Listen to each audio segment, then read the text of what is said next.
In 1972, Umberto Lenzi came out with a little movie called Man from Deep River that basically kickstarted the Italian jungle cannibal genre. And just 8 years later, Ruggero Deodato took what he learned from making cannibal movies and basically made the ultimate one with Cannibal Holocaust. However, in between that, a little fella called Joe D'Amato had an idea. What if I take those darn jungle cannibal movies and make them sexy? This was probably the longest history lesson to tell you that I'm once again talking about softcore Italian erotica, but this time we have people eating other people. She's well known for her homosexual inclination. And already the film starts and I adore everything about it. We basically get some shots of New York City because Laura Gemser plays Emmanuelle, and of course she's a reporter. However, the theme song of this film is quite the slapper, as the kids say.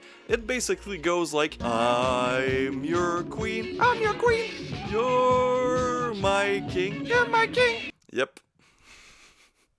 But if you want to know more about it, you should go to my house. After that, we see Emmanuelle on an assignment. She is in a psych ward, and she's basically working to expose the mistreatment of the patients. Not clients, they're not paying to be there. Well, it's the States.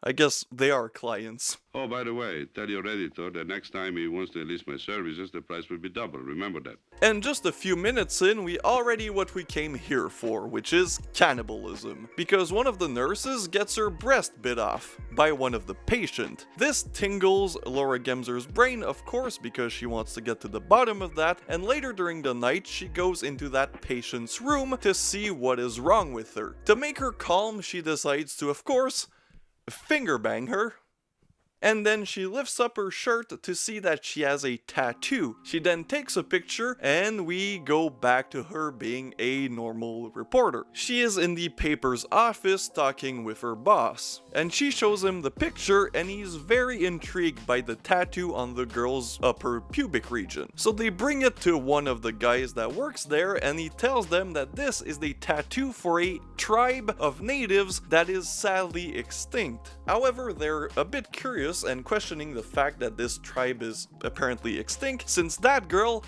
is clearly not extinct. And this kickstarts the film's entire plot, because this will lead to Laura Gemser and her boss planning an excursion into the Amazon jungle. But to do that, they need a professor, and we'll see. You guessed it, it's Gabriel Tinti. It's an interview you want of me. I'd be glad to talk to you about it over lunch, okay? He is this professor, works at this museum. Of course, he's an anthropologist, because this franchise always needs at least one anthropologist. And they go for a coffee and they discuss the case that Emmanuelle is working on. There, of course, Gabriel Tinti, being the smooth gentleman, invites her to his room because he has documents and films about cannibalism. Gabriel, I also have films about cannibalism. Trust me, it doesn't get the girls. However, Emmanuelle is not like the other girls, and she accepts to go see the documents. Gabriel Tinti shows him films of native people getting their junk cut off.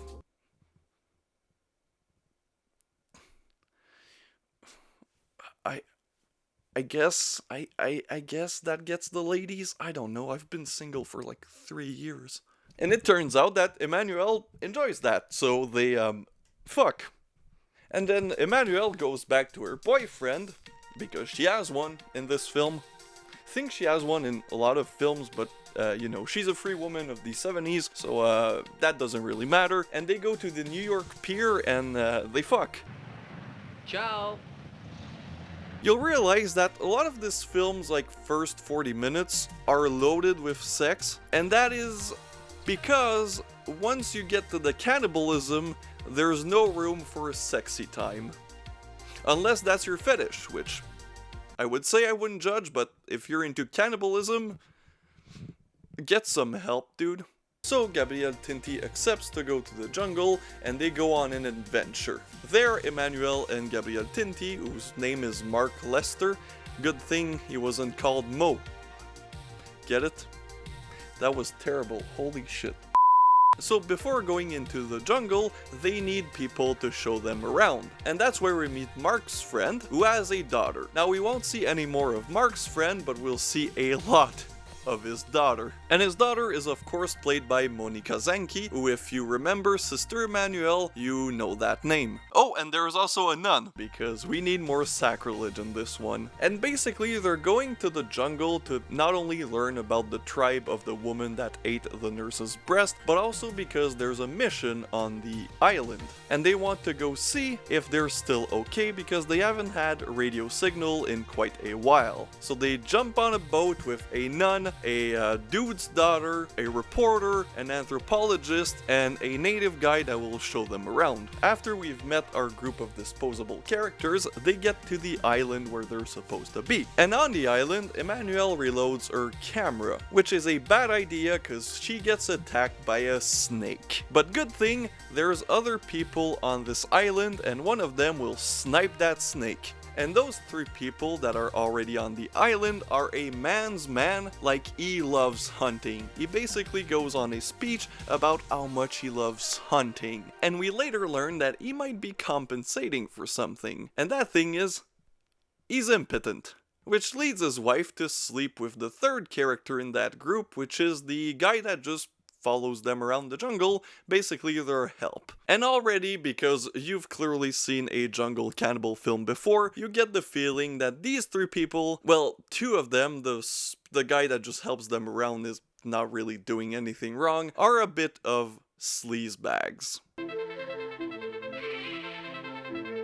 So they meet, they discuss what they're doing on the island, and we learn that the mission that they were supposed to find out what happened to, well, has been attacked by a group of natives. Which is weird because the nun says that everybody loved the preacher, putting the idea in the audience's head that it might have been provoked. But since this is an Emmanuel film, that subplot goes absolutely nowhere. And then the rest of this little segment until the 1 hour mark is basically just our characters having sex, talking, and eventually coming to their downfall. Because they go back to their boats and realize that the boats aren't there anymore. So they will go on a trek in the jungle in hopes to find civilization or a boat, which will lead them, of course, to meet some of the cannibals. In between that, we get a lot of tension between the characters, especially our sleazebag hunter, who really likes Monica's character. Which leads to us finding why these people are there, and that is because a plane crashed and there are some diamonds on the plane. And finding the diamonds will make our hunter not impotent anymore. So of course, to celebrate, he has sex with his wife. Now that I'm a reborn man. Donald. And they get caught with their pants down as natives attack them and kidnap the wife. This will lead our group of characters to go on a hunt for the character's wife, but there is a lot of booby traps in the jungle. So one by one our characters get picked off, starting with, of course, the help, following with the nun who gets her tit chopped off, and at least we saw nun titty, I guess. Then our characters just shamble around and they get separated, which leads to the kidnapping of Monica and our piece of shit character. Then we get this long extended sequence of the cannibals taking their revenge, basically gruesomely killing our characters. Which honestly surprised me, because at first this plays out like a little fun Emmanuel film, and then it goes dark, and then it goes really dark, and what's surprising is that the gore is really fucking good, and the kills are pretty fucking vicious. The wife gets basically her entire fucking belly open and her guts pulled out, and then her hunter piece of shit character gets split in half with some wire. Pretty impressive if you ask me. And of course Mark and Emmanuel aren't there, they're just looking at it because they can't really do anything because they're two versus a bunch of them. And then Mark explains that once a year they sacrifice a young pregnant woman to their water goddess, which Emmanuel of course answers, well, Monica isn't pregnant. And then the group of cannibals is like, bet. So they basically go one by one on Monica until she's pregnant, I guess, and they bring her on the bank of the water. And then during that time, Emmanuel has an idea, which this is probably my favorite part of the film. Emmanuel is basically like, bro, I'm like half Asian. And Mark is like, what? Which Emmanuel retorts, if I get their tribal sign drawn on me, they might think I'm their water goddess. Mark is like, son of a bitch, I'm in. This always makes me laugh because they resolve this entire movie's conflict with basically, hey, I'm not white. And that saves Monica's character and everyone is happy. Except everybody who died. Brutally. I didn't think I was capable of shooting at a man. Then they say that a journalist will do almost anything for an article. So, what did I think of Emmanuel and the Last Cannibal World? Now, this is not my favorite Emmanuel movie, but it's pretty close. I love Italian jungle cannibal films, so adding to that the spiciness of an Emmanuel movie makes me very happy. By very happy, I mean hard. And honestly, the cannibal aspect is done very well. It's really surprising, but at the same time not really, because Joe D'Amato did do a lot of horror films, but I was really impressed the first time I saw this. Add to that a lot of strange comedy, like Monica and Laura Gemser are cleaning themselves in the water and they're having this sexy moment, intercut with footage of a monkey showing up, grabbing a cigarette, lighting it, then putting on some sunglasses. That moment is so out of nowhere and so tonally weird with the rest of the movie that it's truly amazing. And when the film gets gritty and sleazy and, violent, it's also really well done.